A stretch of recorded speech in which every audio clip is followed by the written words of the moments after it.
Muito bem, pessoal, voltando aqui, com essas informações que nós vimos até agora, você sabe o que você deve fazer.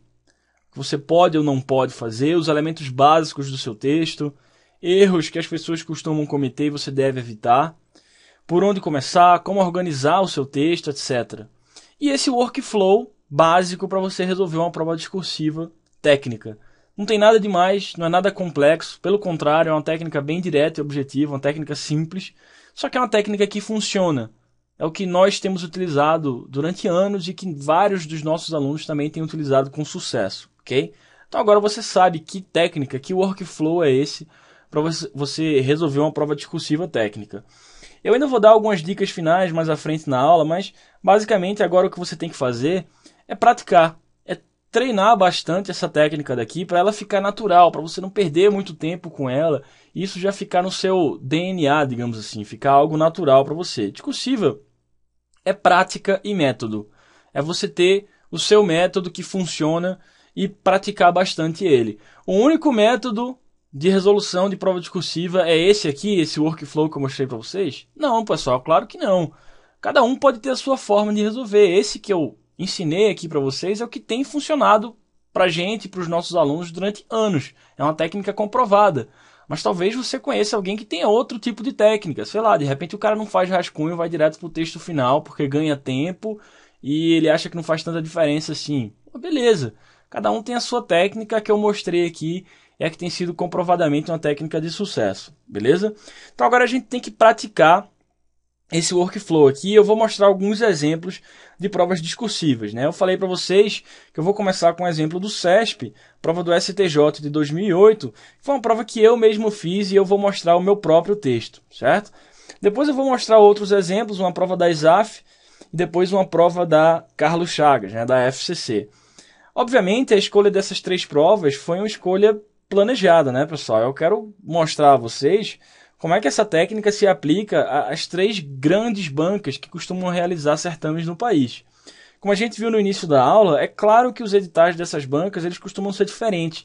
Os critérios de correção podem mudar um pouco também, as pontuações, etc. Mas esse método básico, esse workflow básico para resolver a prova, pode ser utilizado em qualquer banca, pelo menos dessas três aqui maiores que a gente vai analisar tranquilamente. Certo? Desde que a prova seja cobrada na forma de questão discursiva, como esse tipo que a gente está trabalhando. Beleza? Espero que isso seja um ponto de virada para você que tem dificuldade com prova discursiva, para você seguir de maneira sistemática um método para lhe ajudar. Bom, então beleza. Como eu falei, a primeira prova que eu vou mostrar é a prova do STJ de 2008, que foi elaborada pelo CESP. Eu tenho algumas razões para ter escolhido essa prova. Primeiro, talvez a razão mais importante é que essa prova foi uma prova real que eu fiz na minha época de concurseiro, né? Então, dessa forma eu vou poder mostrar para vocês um espelho de correção real do CESP. Para quem nunca viu, não sabe como é que funciona, como é um espelho de correção do CESP, se você é um concurseiro iniciante ou nunca parou para ver, nunca teve curiosidade para ver, eu vou mostrar como é o espelho de correção do CESP. Assim como a abordagem que eu utilizei na época para resolver essa prova. A nota, já adianto para vocês, não foi 10, mas foi uma nota boa. Dá para a gente usar como exemplo aqui, como um caso de sucesso dessa técnica sendo aplicada numa prova discursiva, certo? Então a minha intenção, na verdade, é mostrar que essa fórmula para resolver provas discursivas ela já vem sendo utilizada há anos, por nós mesmos.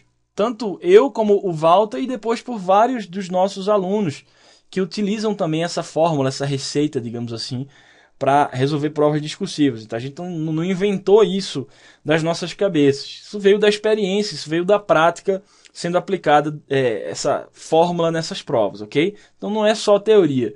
Essa é a primeira razão, né? Esse exemplo aqui da prova do STJ vai servir exatamente para mostrar isso. O que eu fiz de certo, o que eu fiz de errado, né, na época que eu fiz essa prova. Apesar da nota não ter sido 10, como eu falei para vocês, foi uma nota boa, então eu acho que serve como um bom exemplo para ilustrar o que eu quero falar. Então a primeira razão é essa, né, para mostrar um exemplo real. A segunda razão é que essa prova ela é um estilo bem padrão do CESP, né? Como essa prova daqui do STJ, existiram e vão existir várias outras provas do CESP nesse mesmo formato. Então você tendo uma noção de como essa prova aqui funcionou lá em 2008, isso já vai lhe dar uma ótima ideia do que você vai encontrar pela frente, porque o estilo do CESP praticamente não mudou em nada de lá para cá, certo? E por último, uma última razão para escolher essa prova aqui como exemplo é que o tema abordado, que a gente vai ver aqui, é um velho tema conhecido nosso, que é RUP, né? Disciplinas e artefatos aí do RUP, modelos, mais especificamente o modelo de casos de uso do RUP. Então a gente já conhece esse assunto bem, né? Quem já viu o meu curso teórico de engenharia de software vai lembrar bem como é que funciona esse assunto daqui. Não é a minha intenção ensinar RUP aqui, nem modelo de caso de uso, né? Repetindo mais uma vez, mas a gente vai ver como é que a gente pode aplicar os nossos conhecimentos para resolver uma questão como essa, beleza? Então vamos lá. O enunciado era o seguinte: no escopo dos processos de desenvolvimento de sistemas embasado no RUP, redige um texto dissertativo contemplando os seguintes pontos. Falei para vocês que essa é uma prova real que eu fiz na minha época de concurseiro. Para quem nunca viu, tá aqui o texto da minha época, da época que eu fiz essa prova. Eu não vou utilizar esse texto daqui, tá, pessoal? Porque minha letra ela é legível, mas ela também não é a oitava maravilha do mundo, né? Então eu vou preferir mostrar para vocês um texto aqui limpo que eu copiei, passei a limpo aqui para um arquivo em PDF. Mas é exatamente esse texto aqui que vocês estão vendo na tela, ó, os objetivos principais de um modelo de caso de uso, blá, blá, blá. Esse texto aqui é exatamente o texto real. Tá lá, os objetivos principais de um modelo de caso de uso são os de blá, blá, blá. É o mesmo texto, tá? Exatamente o mesmo texto que eu fiz lá em 2008, com papel e caneta. Eu passei a limpo aqui para um arquivo em PDF para ficar mais fácil de ler, para ficar mais fácil de sublinhar e trabalhar com a fonte ali no arquivo, tá? Mas é o mesmo texto. Bom, voltando aqui. Tá lá, então, redige um texto dissertativo contemplando os seguintes pontos. Descreva os objetivos do modelo de caso de uso, relacione as seções tipicamente presentes em um formulário para documentar caso de uso, define o que são realizações de casos de uso e descreva como documentá-las na análise. São duas coisas aí nesse item. Defina casos de teste e descreva um procedimento para gerar casos de teste a partir de casos de uso.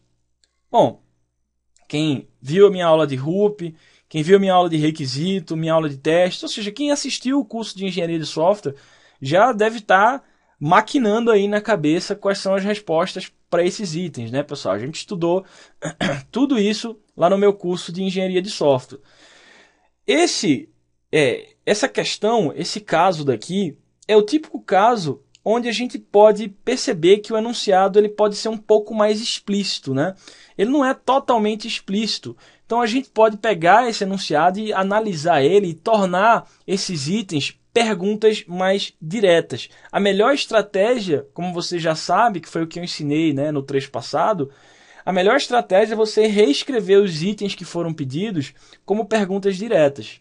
Lembrando, pessoal, que talvez o critério mais importante para avaliar uma prova discursiva técnica é conteúdo e cobertura dos tópicos. Você tem que cobrir cada um dos tópicos, certo? E perceba que, às vezes, os itens eles vêm meio mascarados e, às vezes, tem mais de uma pergunta por item. Por exemplo, esse terceiro item, ó, vou voltar aqui para o original. O terceiro item aí, ó, define o que são realizações de casos de uso e descreva como documentá-las na análise. São duas coisas, pessoal. Você tem que falar sobre esses dois aspectos. O que é uma realização de caso de uso e como você documenta essa realização de caso de uso na análise. Se você não falar, vocês vão perceber quando eu mostrar o espelho de correção, se você não falar sobre os dois, você vai perder ponto, porque cada um conta ponto, cada um é um critério de avaliação nessa prova. Eu vou mostrar com mais calma também depois, mas para quem nunca viu um espelho de correção do CESP, é isso daqui, ó. Isso aqui é um espelho de correção do CESP. Vocês podem ver aqui que a gente tem os quesitos avaliados, né? Ou seja, os itens que foram propostos, e na coluna da direita as pontuações de cada item. Então você percebe aqui, ó, vou até sublinhar para vocês, 2.3 e 2.4 aqui, ó. Vocês percebem que definir a realização de caso de uso é um item e descrever como você documenta isso na análise é outro item que está sendo avaliado, cada um valendo meio ponto. Apesar de ficar meio mascarado, né? É isso que eu estou querendo dizer. Apesar de ficar meio mascarado aqui, ó, aparece como se fosse um item só. Define o que são realizações de caso de uso e descreva como documentar na análise. Na verdade, são duas coisas. Você tem que tomar muito cuidado com isso.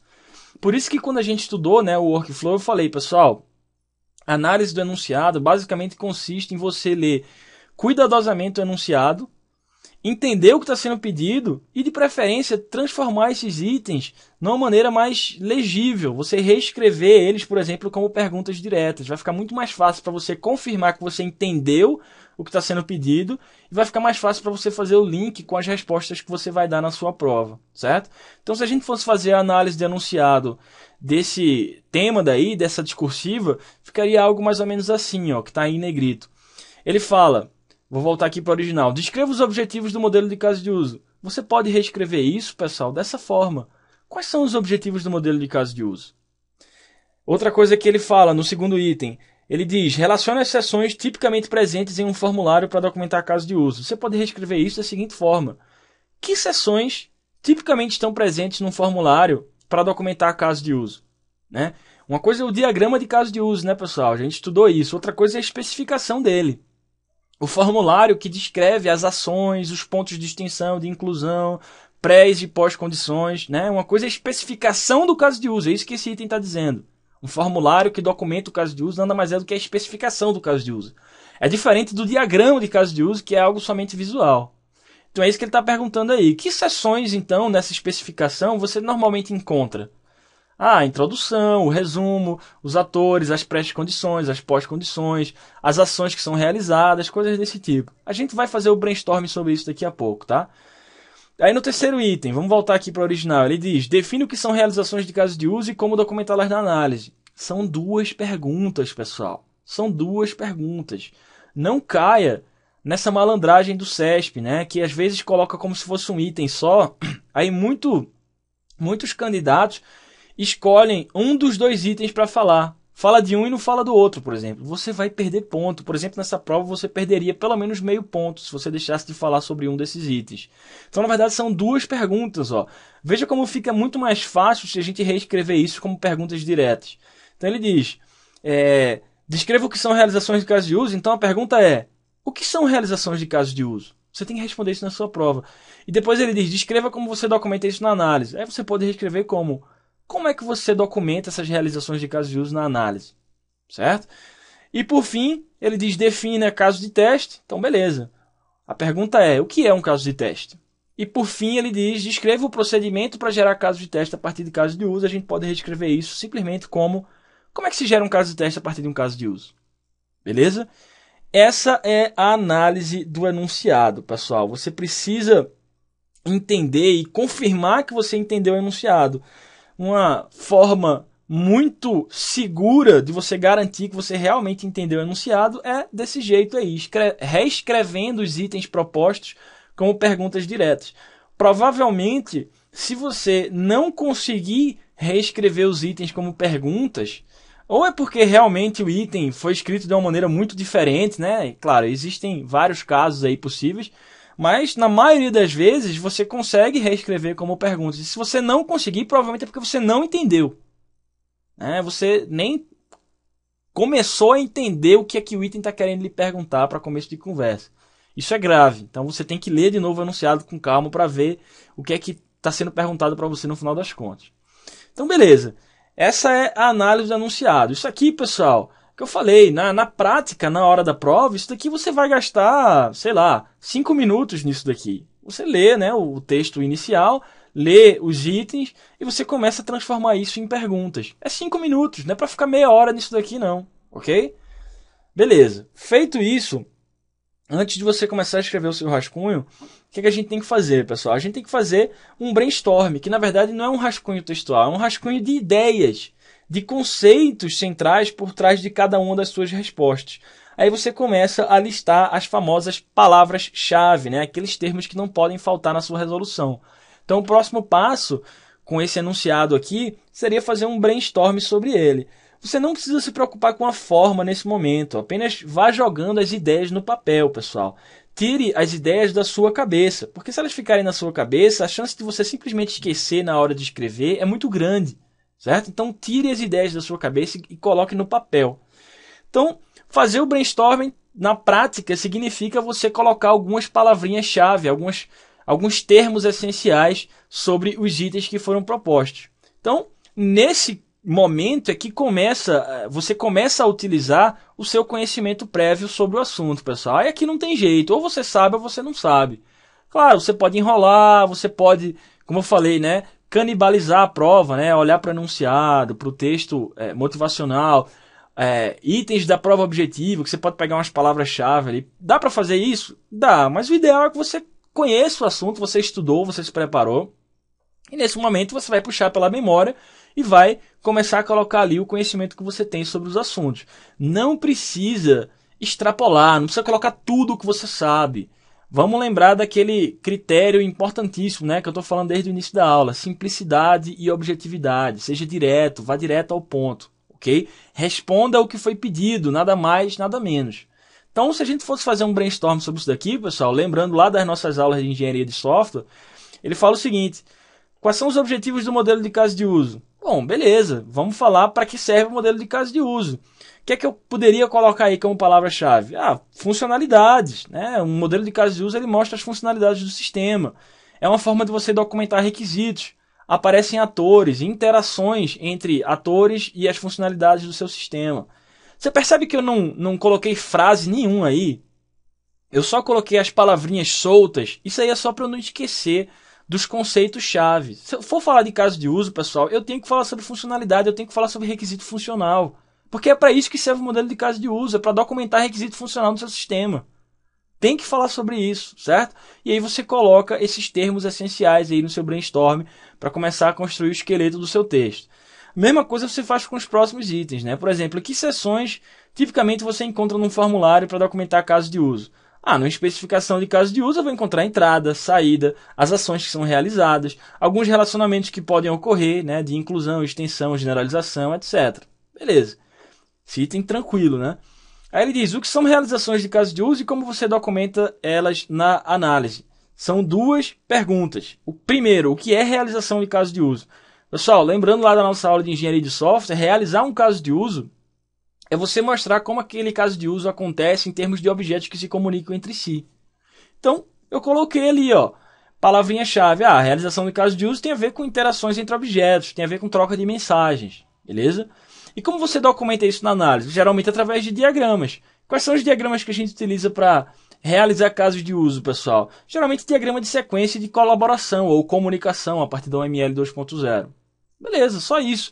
Eu preciso escrever a forma, o parágrafo agora? Não se preocupa com o parágrafo agora não. Só coloca o conceito no papel. Quando você for escrever, você arruma uma maneira de formatar isso daí de maneira legível. Não se preocupa com isso agora não. Aí o próximo item, o que é um caso de teste? Um caso de teste é um cenário com entradas, com saídas, com condições para você testar algum caso de uso. Geralmente você gera um caso de teste a partir de um caso de uso, configura as entradas desse caso de teste para simular uma situação no seu sistema a partir de determinadas condições, e aí você compara as saídas do teste com as saídas esperadas. Isso é um caso de teste. Veja, eu falei várias coisas aqui, né? Falei uma frase grande até. Eu escrevi a frase aí? Não, só palavra-chave. O que é um caso de teste? É um cenário, vai ter algumas entradas, depois vai ter umas saídas que eu vou comparar e algumas condições que eu preciso executar. Beleza. Esse é o brainstorm, ok? Por fim, como se gera um caso de teste a partir de um caso de uso? Geralmente, pessoal, lembrando lá da nossa aula de teste, eu acho que eu falo sobre isso daí na aula de testes e qualidade de software. Como é que a gente gera um caso de teste a partir de um caso de uso? Um caso de uso, ele é um conjunto de cenários que podem resultar em sucesso ou falha. Se lembram disso? O cara tentou retirar, vamos imaginar um caso de uso de retirar dinheiro no caixa eletrônico. O cara pode retirar dinheiro com sucesso, o cara pode errar a senha, o cara pode ter saldo insuficiente, coisas desse tipo. Tem vários cenários nesse caso de uso que podem resultar em sucesso ou falha. Então, o procedimento para você gerar um caso de teste a partir de um caso de uso nada mais é do que você gerar um caso de teste por cenário do caso de uso. Cada um desses cenários que pode resultar em sucesso ou falha vai justificar a criação de um caso de teste com as condições específicas para você testar aquilo dali. Beleza? Isso é algo que você tem que saber, né? A gente já estudou no curso de engenharia de software. Eu estou mostrando aqui a técnica para você organizar o seu texto. Então eu coloquei as palavras-chave ali, ó. Como é que se gera um caso de teste a partir de um caso de uso? Ah, é um caso de teste por cenário. Pronto. Certo? Tem bem mais coisas para falar? Tem bem mais coisas para falar, mas deixa para falar no texto, não fala agora não. Só coloca a ideia central aí. Beleza? Bom, ok, depois de ter sido feito esse brainstorm, aí a gente vai para o nosso esqueleto. São 5 tópicos, né, pessoal, que a questão propôs, 5 itens que você tem que falar. E são 30 linhas, né? Essa prova especificamente do CESP, eram 30 linhas que você tinha que trabalhar. Então, para você atender aquele critério de equilíbrio que a gente comentou no começo da aula, o que você faz? Você tenta espalhar de maneira mais ou menos igualitária os parágrafos ao longo dos tópicos, certo? Então, o primeiro parágrafo eu vou falar sobre o objetivo do modelo de casos de uso, mais ou menos das 6 primeiras linhas. Se eu dividir, né, pessoal, 30 por 5, 30 linhas por 5 itens, eu vou ter 5 parágrafos, né, um por item, cada um com 6 linhas. Né? 30 dividido por 5 igual a 6. Então, vou ser 5 parágrafos, cada parágrafo com as 6 linhas, mais ou menos. Ah, exatamente 6 linhas para cada parágrafo? Não precisa ser exatamente 6 linhas para cada parágrafo, não, pessoal. Mas é uma maneira de você começar a organizar o seu texto. É um ponto de partida, certo? É melhor do que você simplesmente fazer de maneira aleatória. Então, se a gente fosse distribuir isso de maneira mais ou menos equilibrada, a gente teria um parágrafo por item, mais ou menos 6 linhas por cada parágrafo, cobrindo cada um dos itens. Então, no primeiro parágrafo, eu vou falar sobre os objetivos do modelo de caso de uso, que é relativo ao primeiro item que foi cobrado na questão. Segundo parágrafo, sobre aquela história da especificação do caso de uso, né, as seções que você pode encontrar no formulário de caso de uso. Depois eu falo sobre a realização de caso de uso e como eu documento essas realizações de caso de uso na análise. No penúltimo parágrafo eu falo sobre casos de teste e no último parágrafo sobre casos de teste a partir de casos de uso. Nesse caso daqui eu utilizei as 30 linhas, porque na verdade eu estou fazendo engenharia reversa aqui nesse caso, né, pessoal? Eu já tinha escrito esse texto, como eu falei para vocês, é um texto real de uma prova que eu fiz lá atrás em 2008. Padrão CESP, que continua utilizando esse mesmo estilo basicamente até hoje, ok? Então a gente seguiu as principais etapas, as 3 etapas preliminares antes de você começar a escrever o rascunho da sua prova. A gente fez aquela análise do enunciado, e aí você entendeu o que estava sendo pedido ali em cada um dos itens. Por exemplo, a gente percebeu que aquele terceiro item, ele falava sobre realização de casos de uso e como você documenta isso na análise. Então, na verdade, é como se fosse um item com 2 subitens, tá? Tem que tomar cuidado com esse tipo de coisa. Então, é na hora da análise do enunciado que você percebe isso, e uma forma muito fácil de você não errar é você reescrever esses itens como perguntas diretas, certo? Então, isso é a análise do enunciado. Feita a análise do enunciado, você vai para o brainstorm, ali você coloca as ideias centrais por trás de cada uma das suas respostas, depois monta o seu esqueleto para se preparar para o rascunho. Tudo isso daqui, pessoal, se você tiver uma certa prática já, demora 10, 15 minutos. Aí você diz, vou perder 10 minutos quando eu já poderia estar escrevendo. Isso aqui não é perder tempo, pessoal. Isso aqui é você ganhar tempo. Você está investindo um pouco de análise agora para você não se complicar na hora que você for escrever o seu texto. Beleza? Pode confiar em mim que isso daqui faz muita diferença na hora que você vai escrever o seu rascunho e depois passar para o texto final. Ok? Beleza, esse trecho então a gente usou para analisar esse enunciado e passar por essas etapas preliminares dessa prova aí do STJ. Eu vou ficar por aqui e no próximo trecho eu vou mostrar o texto. Eu vou mostrar como é que tudo isso se transformou num texto real lá atrás que eu fiz em 2008 para essa prova do STJ. E aí vocês vão ver qual é o resultado final disso daqui, beleza? Eu volto já.